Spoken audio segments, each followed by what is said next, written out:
Hey guys, I'm Tim with Original Strength, and this week I wanted to show you how to take a familiar movement and make it into a brand new movement through your focus and or intention. And so here's my story. A friend gave me a Qigong video to watch and follow along with, and the video started out with the movement I like from super joints, where you're mobilizing your ankles and your knees together. And the gentleman on the video said, this is great for your ankles, your knees, yes, and your lower back. And I was like, lower back? Really didn't feel it in my lower back. So then I started thinking about it, and I started driving the movement from my lower back, or I put my focus in my low back and started trying to move from there.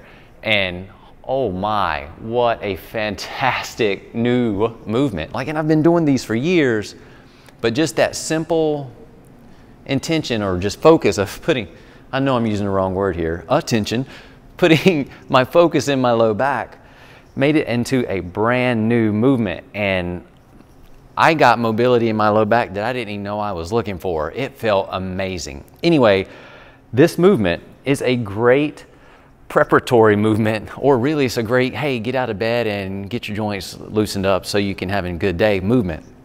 Fantastic movement. I like to pair it with rocking, rocking back and forth on your hands and knees. If I'm even still in the camera right now, don't know. But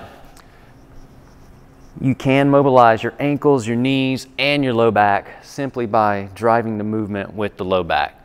So that's my simple, it's not even a tip really, it's a, hey, when you're moving around, put your attention and intention and focus in different areas of your body, and you can make brand new movements. Anyway, give that a shot. Let me know what you think. I'm Tim with Original Strength, and we'll see you next time.